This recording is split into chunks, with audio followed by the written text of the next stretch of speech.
Hey guys, it's me Nes, and I'm going to watch 10 wrestlers WWE never wants back by WrestleMania.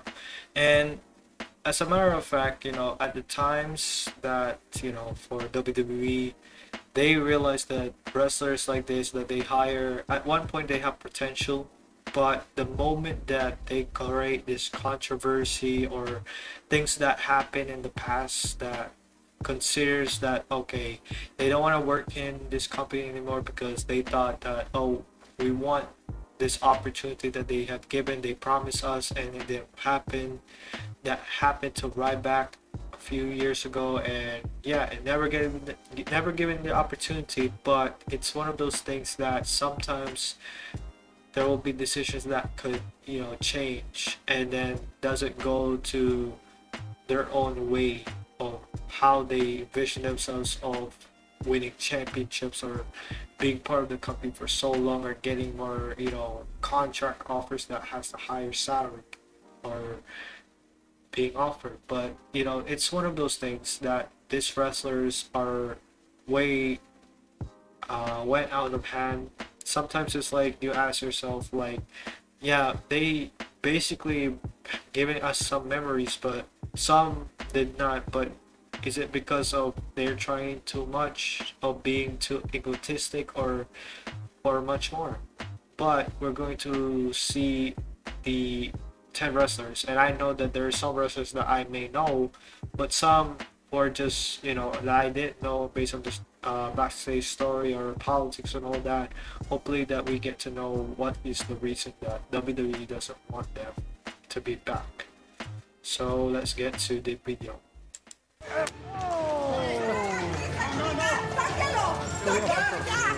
Roberto.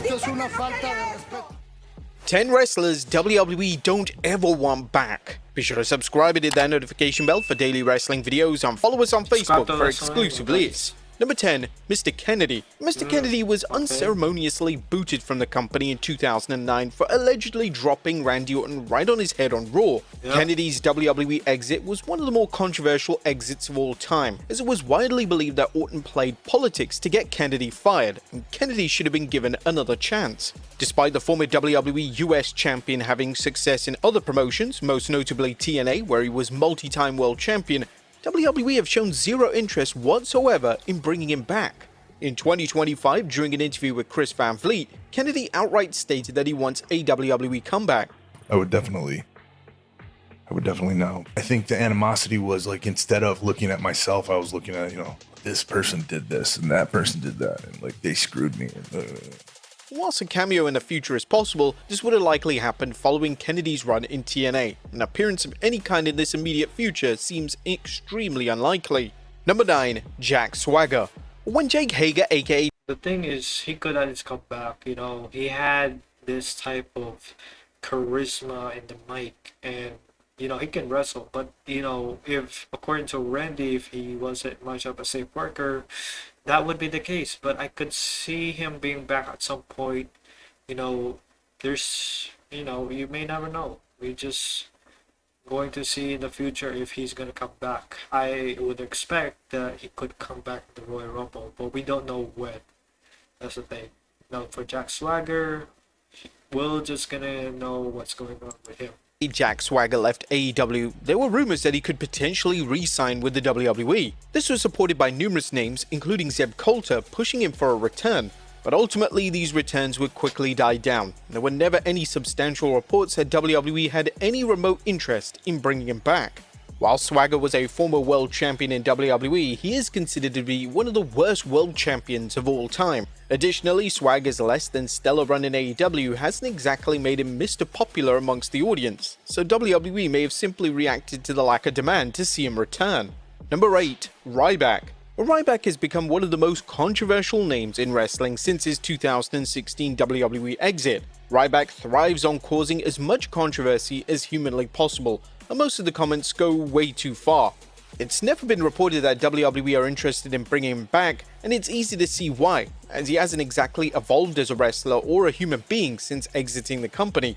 Despite this, Ryback is utterly obsessed with teasing a comeback, and he even posted a video that would set out key conditions for his return. Now that Vince is gone, I am well moved on past the situation. I wish them all the best. I am doing great. I am at peace with everything on that. And I won what I needed to win. They're doing good. I'm doing good. And life is good. I've got my health back. I've been blessed. Very grateful for everything. For something like that to even remotely happen, some serious wrongs need to be righted. And it would most honestly probably take The Rock getting involved for something to get done. Now, it's not just WWE have shown no interest in bringing Ryback to the company, it's also the fans. Ryback ran a poll on his Twitter account in 2023 saying, "Now that I'm in possession of my Ryback trademark, would you want the big guy to return?" Putting possibilities of AEW, WWE, Impact or MLW, or to just simply retire. The fans mostly picked retire, but Ryback didn't stop there and he put another poll up saying, "We have blocked all the trolls and fraudulent accounts who negatively skewed the other polls. This is the final and official, where do you want Ryback to return? I ask you don't vote retire as a joke, this is legit as it gets and we'll have no choice but to respect the results." Again, around 66% said outright retire. Not only that, but the idea of The Rock getting actively involved in bringing Ryback back is rather hilarious. Ryback is definitely a name that believes his own hype. Number 7, Eva Marie. A former WWE star, Eva Marie was a name that was given countless opportunities to succeed in the WWE. While she was indeed thrown into the deep end in 2013, she was often paired with experienced women such as Natalya, so there was zero excuse as to why she offered no improvement. Marie would also have training outside of WWE as well as training in NXT. And when she would wrestle, fans began to assume that the run was a running joke, as Marie was one of the worst in-ring workers WWE have ever seen. WWE would even commit to giving Marie a second run in the company during the COVID-19 era. It was hardly a surprise that this was a total bust, and she showed little to no improvement at all in the ring. In the years after her final WWE exit, Marie has continuously teased another WWE run, but it appears that WWE aren't remotely interested in bringing the all-red everything back for one final shot at superstardom. Number 6, Matt Riddle. A behavior and budget cuts were cited as two of the key reasons for WWE's release of Matt Riddle. Even though Riddle was known to be somewhat problematic in WWE, he was extremely talented and, to his credit, he remained over with the audience on the main roster. In the years since his departure, Riddle spoke openly regarding his interest in another run in the company. During an interview with Developmentally Speaking, the former US champion stated that he would love to come back. Oh, yeah, for sure. If they would ever have me back, I would definitely go back. I think for me though, I think the amount of time I was working there and the length of time I worked there, I think I was just a little overwhelmed. And then having me go to rehab for a couple months. I don't know if you know anything about rehab. It's not a vacation. It's like fun, dude. It's brutal. And you can never say never when it comes to ex-WWE talent returning, but WWE seems steadfast on keeping Riddle away from the company as much as possible, and they're likely under the impression that it's too much of a risk to bring him back into the fold once more after so much baggage he carries. Number 5, Enzo Amore. Enzo Amore was a name that could have been a big star in WWE. Amore was incredibly charismatic, and he was one of the best talkers in the company. Unfortunately, behavior both inside and outside the WWE was his complete downfall, and when he was released from WWE in 2018, they cut ties with him completely. WWE wanted nothing to do with him, and in a 2019 interview, Triple H would publicly declare that WWE do not want him back, and there was zero interest in him having another run. A crucial factor in WWE having no interest in bringing him back is the locker room. Amore wasn't exactly popular backstage, and he was infamously kicked off the tour bus by Roman Reigns. The majority of names that Amore upset all those years ago are still active in WWE, so they would take immediate issue with him being brought back. Number 4, Velvet. The thing about this, man, like, you have the potential. You basically, it's like, imagine that you get off the town or maybe the hood to finally live out the dream and be successful in life. But what happened is that basically when your ego gets in the way, your attitude gets in the way, or bad behavior, it's one of those things that you didn't think very clearly, and then it ended up for you to bringing all that downfall to where you were in the top. Now you're in the bottom, and then you're no longer, back in where you used to be. It's basically like you screw your future. So hopefully people should understand you can't use your ego to get what you want in life, because you cannot, fulfill that type of dream that you used to be. You just have to understand that, first of all, karma is real. Like, whatever happens, there will be bad karma's gonna go after you, and then you're no longer going to secure the future that you once were. So, in order to do that, you need to learn and be self-aware and happily understand that you should be more mature, because that's the way that for you to grow up as a human being. So hopefully, Enzo should understand. You have your moment at one point. Now there were videos of him and Cass, I think, before went to wrestling indies or something like that. Like, if you want to get back to where you once were, you need to at least fix your attitude, and you know you can be welcome in any promotion. You just don't have to put yourself on the top of all times, because nobody likes that type of thing. And that's the thing, like, you need to be very humble and very understanding that not everyone's gonna be like you. Even if you want to be yourself, you just have to at least calm down and be more respectful to all of your coworkers. Even if they against you, just understand they ain't like you. Alright? So be natural and be more humble. That's basically all I can give for Enzo. And Velveteen Dream, of course, we know what happened to him, so let's keep moving forward. Velveteen Dream. At one point in time, fans were utterly convinced that the Velveteen Dream was going to be such a star in WWE that they would even fantasy book Dream to face John Cena at WrestleMania. Dream had all the tools, yet sadly his own behavior ruined his entire career. His WWE run was derailed by controversy, as he had been accused of sexual misconduct as well as being named in the Speaking Out movement. Since his release, Dream hasn't shied away from causing trouble, as he's been arrested multiple times for battery, trespassing, and possession of drug paraphernalia. WWE may have wanted to give Dream another chance, but the nature of the accusations towards him and the crimes he's been arrested for are far too serious. It also doesn't help that in recent months, Dream has been demanding an apology from WWE for their alleged wrongdoing. Ultimately, Dream is a name that is never going to return to WWE, and his behavior since exiting the company has all but confirmed this. Number 3 is Zack Ryder. When Zack Ryder exited from WWE in 2020, he decided to explore a new path on the independent circuit, as well as making appearances in both AEW and TNA. Ryder's run on the indies would become so successful that he would label himself as the king of the indies, and based on how well he was doing outside the WWE, it was only a matter of time before they asked him if they wanted him to return. But the call, for whatever reason, never came, and according to Ryder himself during an interview with Chris Van Vliet, he's even reached out to WWE to see if they were interested. I'm missing something. I don't know what it is. I've reached out many times. I shouldn't say many, a few times.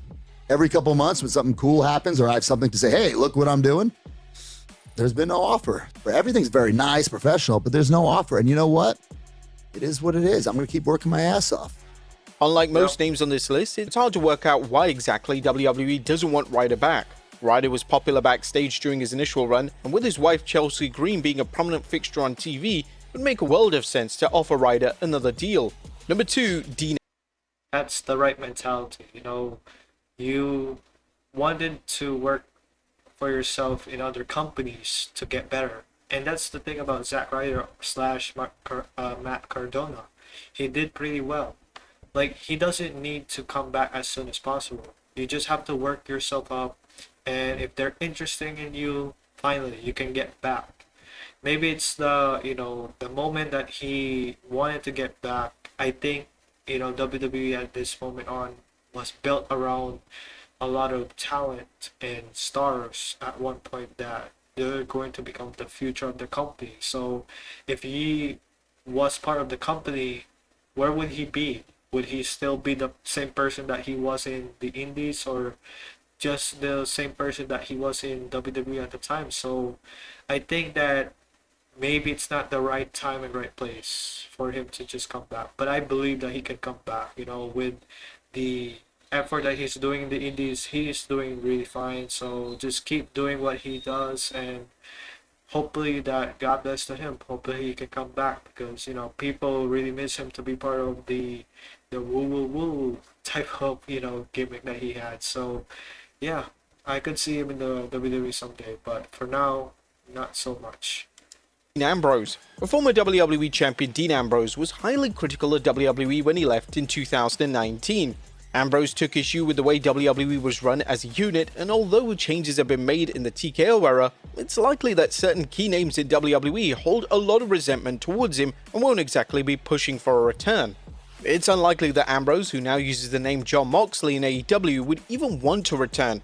He's presented as the top star in the company, and he's in the midst of a substantial run as AEW World Champion. The only time it could look like a viable option for him to return to the company would be a Hall of Fame induction, this induction of course being alongside his Shield stablemates Seth Rollins and Roman Reigns. And number 1, Brock Lesnar. Upon being referenced in the Janelle Grant lawsuit, all creative plans involving Brock Lesnar were immediately scrapped. WWE couldn't possibly feature Lesnar on TV whilst the lawsuit was ongoing, and whilst Lesnar hasn't been totally erased, there's little chance of him returning before the lawsuit is formally settled. The latest update when it came to Lesnar was offered in April of 2025, with Fightful Select reporting, "We're told that there's been no consideration or conversations regarding bringing him back." The last official update from WWE side was delivered by Triple H, but this was way back following WrestleMania 40 in 2024. This update saw Triple H ignoring the lawsuit and simply stating that Lesnar was at home being Brock. At one point, there was a conversation with Brock about Royal Rumble quite a long time ago. Right now, Brock is home being Brock, and we'll see where that leads to, from here. But the status is the same as it's been before. Brock is not gone from WWE. He's just home being Brock. There are rumors virtually every month that Lesnar is returning to WWE, yet these rumors never come to fruition. As the more time that passes, the less likely that a Lesnar return ever happens, and it wouldn't come as too much of a surprise if Lesnar's match versus Cody Rhodes at 2023 SummerSlam ends up being Lesnar's final ever WWE matchup. But there you have it folks, 10 wrestlers WWE don't ever. And that's the video, guys. All I can say for Dean Ambrose, I think for him, he could come back for a Hall of Fame. I don't know if he's willing to come back to work for WWE, but for now he's really satisfied with where he's positioned as of now. For Brock Lesnar, on the other hand, well, basically he can't be back because of the allegations. So it's up to WWE if they're willing to risk it. But it's up to them. And yeah, I think the 10 wrestlers that the WWE wrestlers that were mentioned, I think that the one person that they didn't mention, the one in the intro, was Alberto Del Rio, and we already know how that happened. So yeah, and other wrestlers as well in the past that forgettable at some point, but they were remembered by some, and there are reasons why they can't be back. But again, it's majority behavior issues, and I think that for some they just let others go because maybe they weren't the it factor, but when they rediscovered themselves and be better outside and going to the indies and became way better, at some point WWE is going to hire them in the future, just like what happened to Drew McIntyre and Cody Rhodes. But who knows? For Matt Cardona, he can come back anytime. Now is not the right time, but overall this is a good video, and all I can say guys is that thank you for watching. We will see each other in the next video. Peace.